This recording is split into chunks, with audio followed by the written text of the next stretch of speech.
We're going to stop introducing ourselves I don't know. when we actually have fans. or No, I think we listeners have to introduce ourselves still. every time. Yeah. I'm Isn't- Melanie Tucci. It's Melanie Tucci. I'm EnzoComedy. And today we are going to talk about training for a multi-day hike. What we need to do to get prepared for a multi-day hike.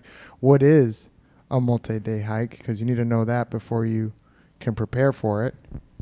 And yeah, it's going to be really good stuff. Yeah. It's a really important topic for the trips that we do with TravelTooch and just the type of things that we talk about on this podcast. It's really important to know how to get prepared training wise, mentally, physically for a multi-day hike. Because the last thing you want to do is sign up for a multi-day hike and get there and either one, just have a miserable time because you weren't physically and mentally prepared, or two, not being able to complete it. And that's not a good feeling for anyone on the trip. So you want to tell us, what is a multi-day hike? So a multi-day hike is a little self-explanatory in the name, but we're going to talk about what it is and what types of hikes we're really talking about here. So a multi-day hike is hiking for multiple days in a row.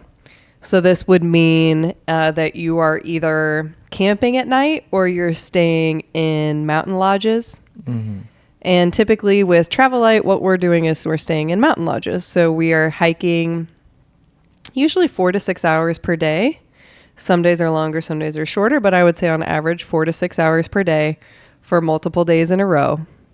That's what we consider multi-day hiking. So a multi-day hike isn't just like we're staying at a hotel and then hiking one way and then coming back to the hotel. Right. And then that would be day hiking. Just day hiking, different day hikes. So Right. multi-day hike, we're going to different places at different destinations every night. Yes. Okay. We are traveling on foot through different mountain ranges. So the ones that we have done and the ones that we will be doing in the future for TravelTooch are things like the Tour de Mont Blanc, which is the 105-mile, 12-day hike that we do through Italy, France, and Switzerland. The Patagonia W Trek, which is in Torres del Paine National Park. We have one coming up in November and of 2024. We actually did a video about our Patagonia hike. So if you want to watch it, we'll put a link right here so you can click on that so you can watch that episode. It was a good one. Yep.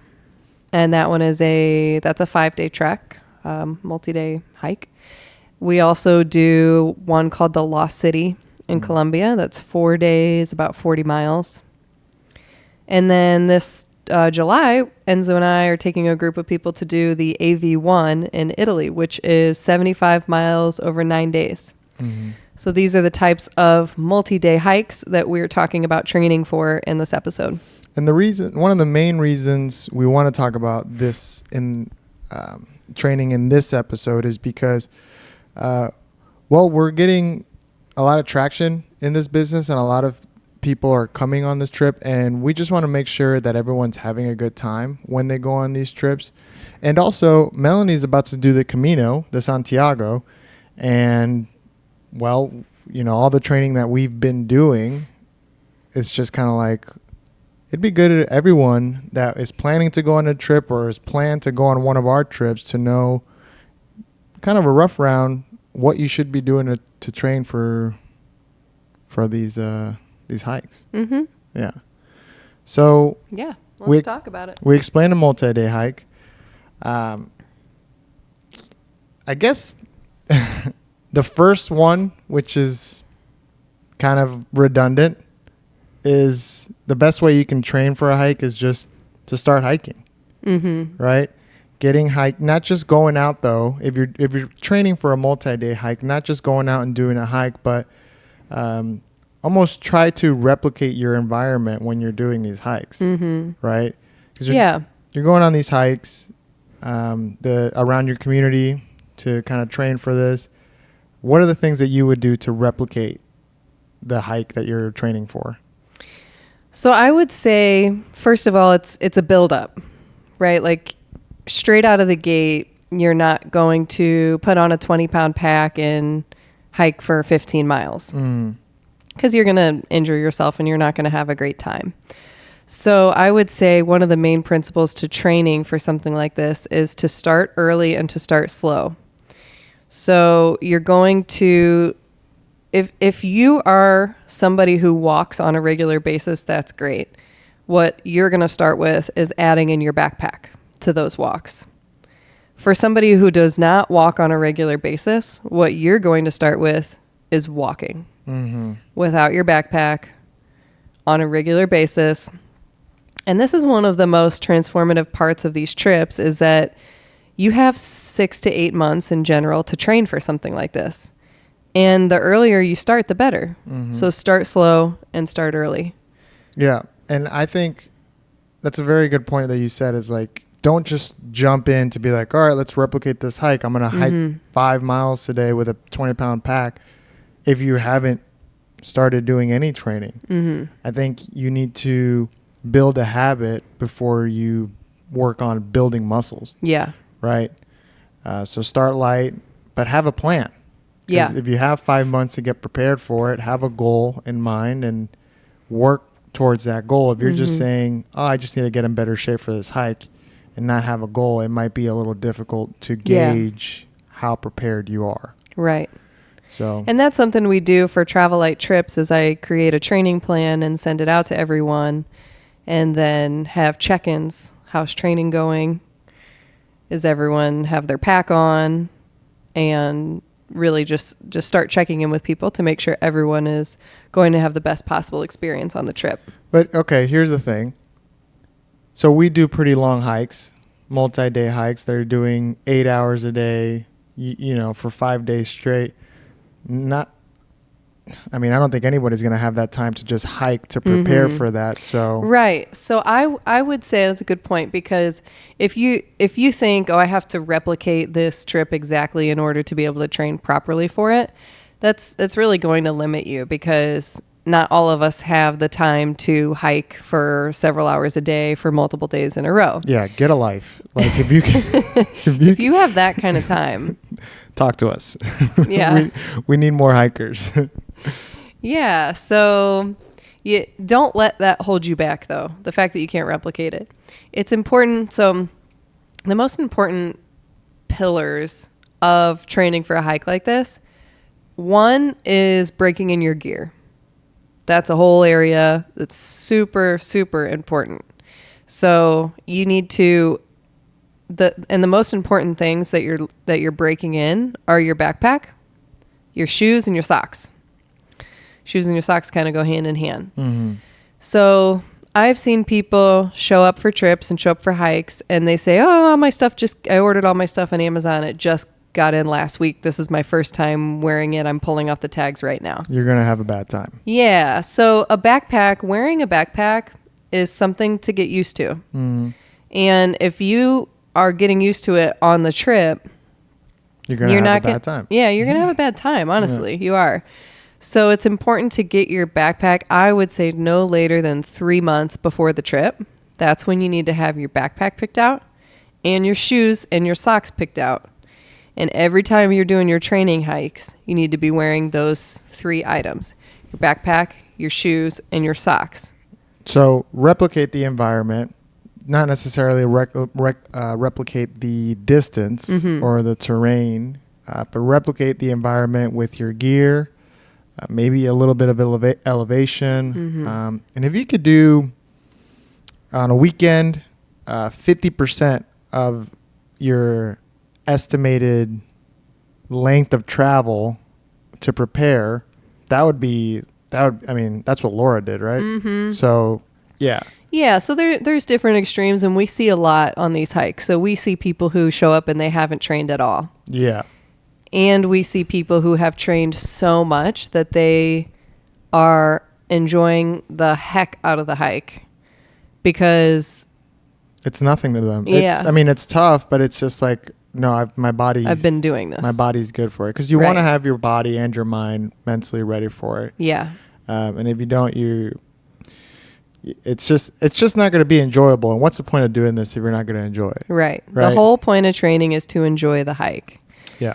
And I would say that most people fall kind of into a middle category. So this is like the type of training plan that we can really dig into a little bit here. Yeah.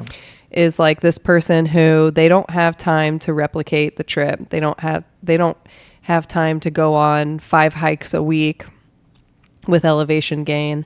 But they do want to be prepared and they want to feel confident out there on the trail. So let's talk about that person. Yeah. And what specifically we would tell them to do. Mm-hmm. You're really good at setting up training plans for people. So what specifically would we tell that person to do? Let's talk. I like to look at it in mile markers, or like markers of like, let's say 6 months in advance, and then 3 months in advance, and then 1 month in advance. That's difficult to do because it all depends on the person. On where you're at. Let's at. talk about a person of like average fitness. Mm-hmm. Maybe they've never hiked 50 miles before. Yeah. But they go on weekend hikes once in a while. I think for the average person, it would just come down to the consistency of training.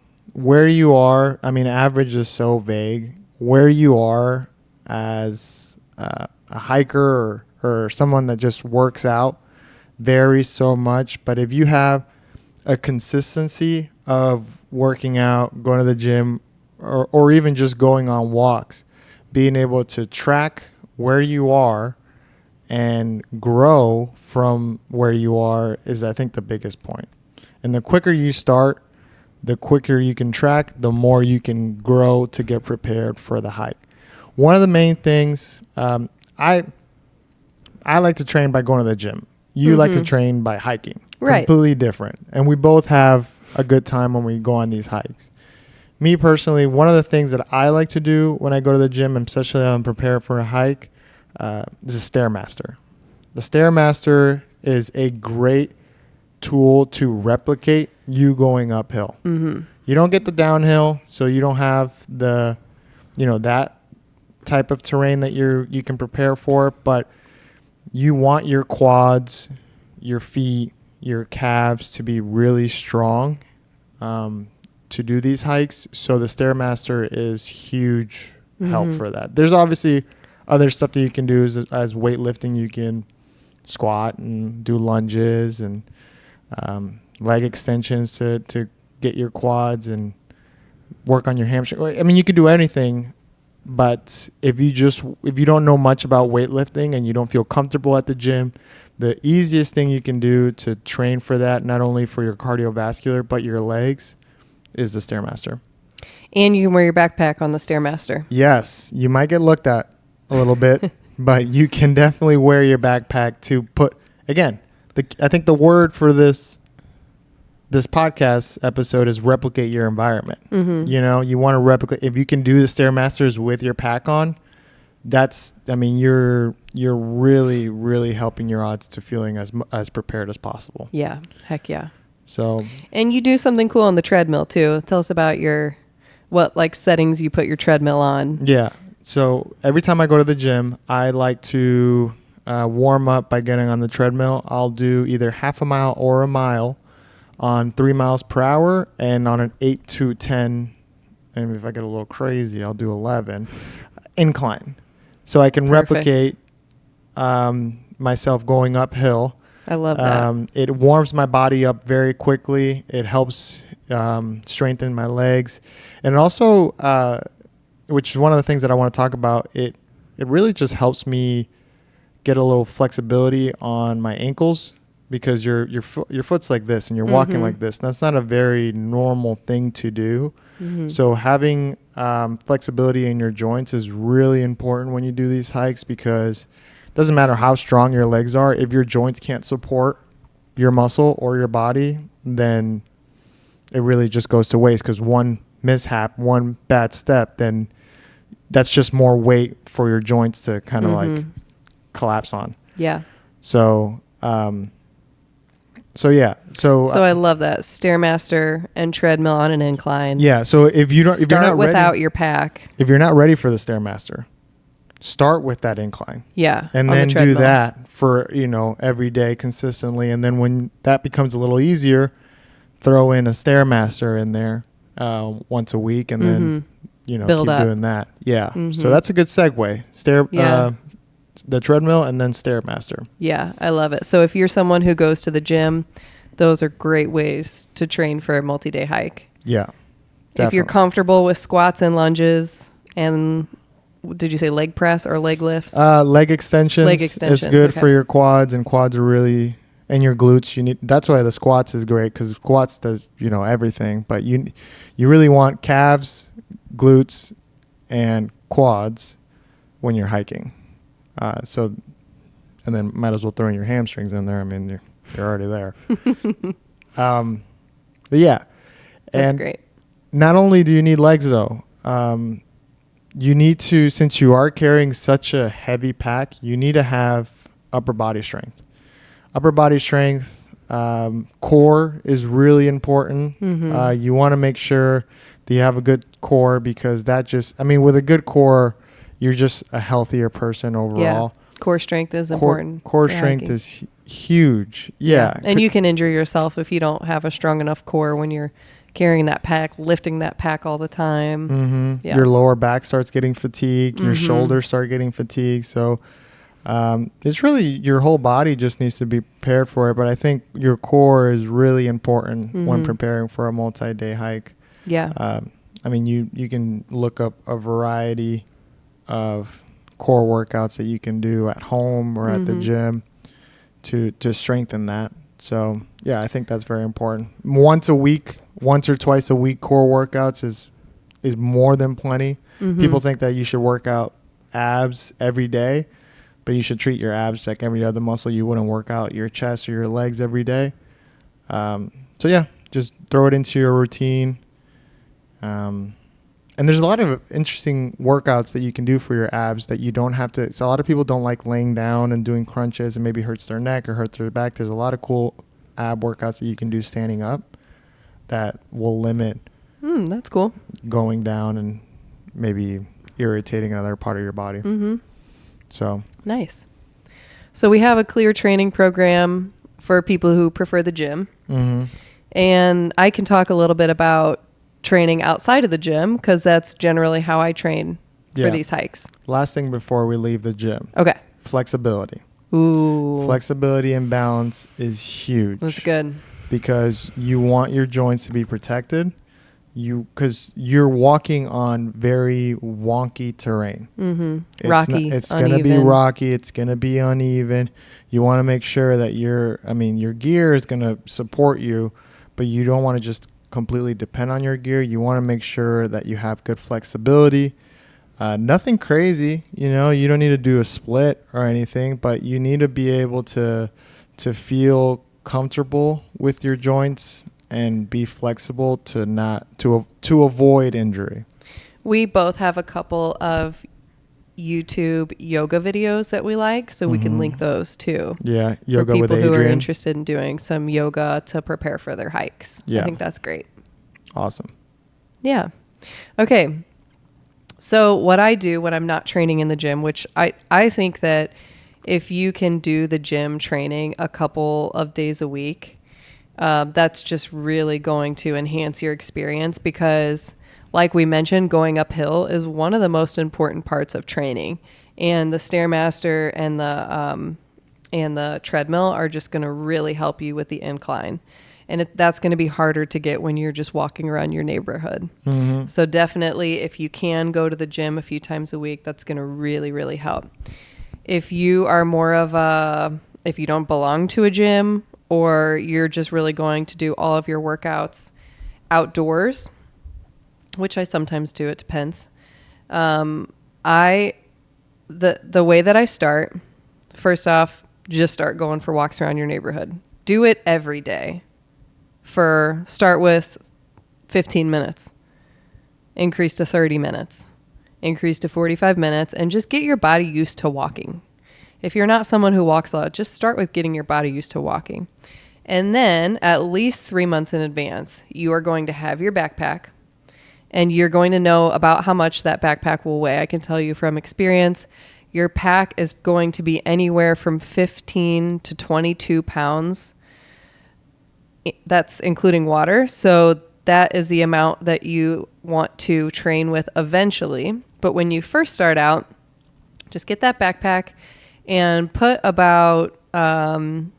between 5 and 10 pounds in that backpack. That's what you're going to start with. And you can use anything. You can use canned food.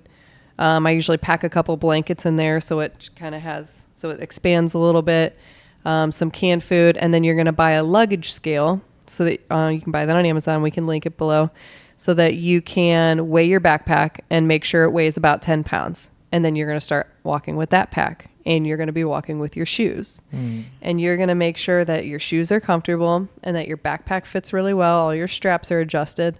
And the best place to make that all happen right is to go to REI and to get sized so that you know you have the right backpack and you have the right shoes for you.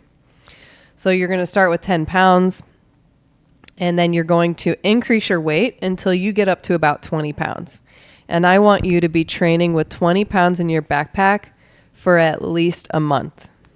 And that means walking around the neighborhood 3 to 5 times a week with that backpack for 30 to 45 minutes at a time. The longer, the better. And then a pro tip from my friend Laura, who's been on several hikes with us, and this is what she does. Now, she is like an expert trainer for multi-day hikes. And what she does is she will train with even more weight. So she'll put 25 pounds in her backpack so that when she gets out on the trail and her pack weighs only 18, it feels like there's nothing in it. Yeah, she's zooming. Yeah. That's a great tip. If you feel that the training that you're doing and that you're replicating the terrain isn't enough anymore, that's a good position to have. Crank it up so you can feel even better and enjoy the hike a lot more. Yeah. That's awesome. I think we talked a lot about good training. Yeah. That was great. I think we did a good job. Yeah. No blisters. Main goals. Yes. You can't being as comfortable as possible. Yeah. Meaning that your aches and pains are happening at home rather than on the trail. You're still going to have aches and pains. Yeah. But it's not like, oh, shoot, my backpack doesn't fit kind of stuff, because that's not going to happen because you're going to be training 3 months in advance with that backpack. Blisters are probably the number one trail ruiner. Yeah. You're going to have a bad time. You had blisters on the Tour de Mont Blanc. That was It looks like bad. It looked like a sixth toe. Yeah. It was so like bad. a growth. It was really bad. Yeah. It was bad. And that's because that was Enzo's first multi-day hike. And I just started getting those. I just got those boots. Yeah. And your boots were pretty new. Yeah. We've learned a lot. We've learned a lot. Yeah. That was a couple years ago. We've learned a lot since then. And I guess let's end on this. Speaking of home, you got to eat right. You got to get your body the fuel it needs to be able to do these hikes and to train for these hikes properly. So if you don't have, if you're training but you're not eating right, like it's like trying to drive a car without giving it the right fuel. It's not going to run as smooth. So make sure you're eating healthy. That's great. You don't need to track your food or anything, but you know what's healthy and what's not healthy because. Yeah. And it's crazy because like these hikes, you're just doing it because they're fun and you're doing it because you want to experience something, but preparing for them and then experiencing them could really change your life. Yeah, I would say allow the transformation to take place before you leave home, 6 months in advance. As soon as you book that trip, whether you're coming on a travel light trip or you're going somewhere solo, as soon as you book the trip, get started and let that goal of having the best possible time out there drive you and just let it transform your life because it really can. I love that. On that note, the next podcast that we're doing might be the next one or the one after one. We're going to talk about, speaking of traveling solo, how you can travel solo safely. Yeah. That should be a good one. Safety tips, because you did a lot of traveling by yourself. You did 9 months in South America. You were in South Korea for a year. So you can, I'm sure a lot of, especially women, but a lot of travelers would love to hear some good tips on how to stay safe. How to stay safe. Mm-hmm. Awesome. Okay. Well, thanks for you listening, guys. For listening. We love you. We love you. Stay safe. Travel light. Travel light. Bye.